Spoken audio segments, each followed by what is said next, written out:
I have immense faith in God and the judiciary. I believe that I will get justice. Even though a lot of horrible things are being said about me in the electronic media, I refrain from commenting on the advice of my lawyers as the matter is sub judice. Satyam Jayate. The truth shall prevail. इससे पहले सुशांत के पिता के सिंह की ओर से दर्ज कराई गई एफआईआर में रिया और परिवार पर सुशांत के बैंक खाते से 15 करोड़ रुपए निकालने का आरोप लगा है।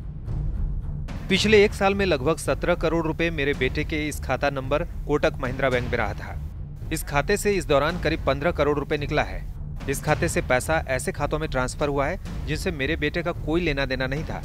मेरे बेटे के सभी खातों की जांच की जाए ताकि इन बैंक खातों, क्रेडिट कार्ड से कितना पैसा रिया ने अपने परिजनों एवं सहयोगियों के साथ धोखेबाजी एवं षड्यंत्र से ठगा है। वहीं 15 करोड़ रुपए निकाले जाने के मामले में रिया और उसके परिवार पर प्रवर्तन निदेशालय यानी ईडी का शिकंजा कस गया है। ईडी ने कथित तौर पर 15 करोड़ रुपए निकालने के मामले में केस दर्ज कर लिया है। जांच एजेंसी के आधिकारिक सूत्रों ने आज तक से बातचीत में इसकी पुष्टि कर दी है कि ईडी ने मनी लॉन्ड्रिंग रोकने के कानून के तहत रिया और उसके परिवार के खिलाफ मामला दर्ज कर लिया है और ईडी की जांच 15 करोड़ रुपए की धोखाधड़ी का पता लगाने की दिशा में की जाएगी। झूठ या सच जो भी हो, सुशांत के परिवार वालों की तरफ से लगाए गए बाकी इल्जाम साबित हो या ना हो, पर इतना तय है कि इस 15 करोड़ का सच बड़ी आसानी से सामने आ जाएगा, बशर्ते सारा ट्रांजैक्शन ऑन रिकॉर्ड हुआ हो। अपनी बातें साबित करने के लिए सुशांत के परिवार वालों को भी कोर्ट में सबूत पेश करने होंगे। वहीं सुशांत के परिवार को उम्मीद है कि रिया की गिरफ्तारी में अब देर नहीं है और कोई किसी भी कोर्ट का दरवाजा खटखटाने के लिए स्वतंत्र है, लेकिन उस पर गंभीर आरोप है। उस गंभीर आरोप का जवाब वो जहां भी जाएंगी, जिस कोर्ट में जाएंगी, उसका जवाब उनको देना पड़ेगा और जब उनके पास कोई जवाब नहीं होगा, वो लाजवाब हो जाएंगी, तो फिर उन पर कार्रवाई होगी, उनकी गिरफ्तारी होगी। काहे कि उसके उन पर आरोप जो लगा वो तथ्यों के आधार पर आरोप लगा हुआ। हालांकि रिया पर सुशांत के खाते से 15 करोड़ रुपए निकालने के आरोप पर सुशांत के सीए का बयान ही सवाल या निशान लगा रहा है। आज तक से एक्सक्लूसिव बातचीत में सुशांत के सीए ने कहा है कि सुशांत के खाते में 15 करोड़ रुपए थे ही नहीं। मैं 1 साल से हैंडल कर रहा हूँ। 1 साल के बैंक स्टेटमेंट्स हमने पुलिस के साथ शेयर किए हैं और उसमें कोई लास्ट ईयर में कोई मेजर ऐसी ट्रांजैक्शन नहीं है। जो भी है वो उनके एक्सपेंडिचर्स हैं as a common lifestyle expenses. Police और इन्वेस्टिगेशन के बाद पता चलेगा, but if I have to tell you his net worth is still the same. Whatever money was there पिछले साल के स्टार्ट पे, वो एंड तक भी वही पैसा उसका है, जितना खर्चा हुआ है बस उतना खर्चा हुआ। 15 करोड़ अकाउंट में है ही नहीं उतनी ट्रांजैक्शन। संदीप श्रीधर को बतौर सीए रिया के भाई शौविक चक्रवर्ती ने रखा था।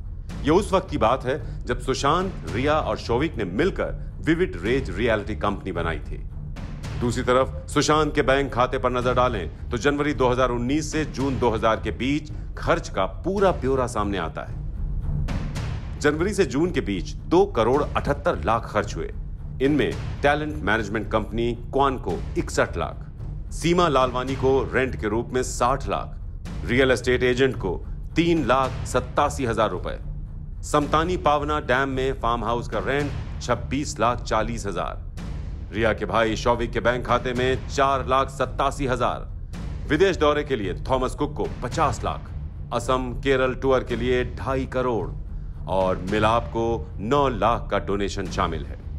इस दौरान एक बैंक में 2 करोड़ का टर्म डिपॉजिट भी सुशांत ने किया था। लेकिन खर्च की बात करें तो कुल मिलाकर 2 करोड़ 78 लाख रुपए खर्च हुए हैं, जबकि आरोप 15 करोड़ का है। हालांकि इस स्टेटमेंट से यह भी साफ है कि सुशांत न केवल रिया पर बल्कि उसके भाई शौविक पर भी अच्छा खासा पैसा खर्च कर रहे थे। उनके एयर टिकट से लेकर होटल का खर्च भी उठा रहे थे। यही सवाल उठता है कि क्या रिया और उसके परिवार की नजर सुशांत सिंह राजपूत के पैसों पर थी? जहां तक सुशांत सिंह राजपूत की सालाना कमाई की बात है तो फोर्ब्स इंडिया की रिपोर्ट के मुताबिक साल 2019 में फिल्मों और विज्ञापन से सुशांत सिंह राजपूत की कमाई 14 करोड़ 26 लाख रुपए थी। वहीं 2017 में उनकी कमाई 12.5 करोड़ रुपए थी। कहा जाता है कि सुशांत सिंह राजपूत एक फिल्म के लिए 8 करोड़ रुपए लेते थे। वैसे तो सुशांत के फिल्मी करियर की शुरुआत 2013 में काई पो चे से हुई थी, लेकिन काई पो चे हो या 2014 में पीके, वो लीड रोल में नहीं थे। 2016 में उनकी सबसे बड़ी हिट फिल्म आई MS धोनी। वहीं आखिरी हिट फिल्म थी छिछोरे। इन फिल्मों ने अच्छी कमाई की। लेकिन इन सब के बावजूद बैंक स्टेटमेंट और सीए के बयान के मुताबिक सुशांत के खाते में पिछले 1 साल में कुल मिलाकर 15 करोड़ रुपए नहीं थे। तो क्या किसी और जरिए से या किसी और खाते से पैसे निकाले गए? इसकी जांच की मांग सुशांत के पिता ने भी की है।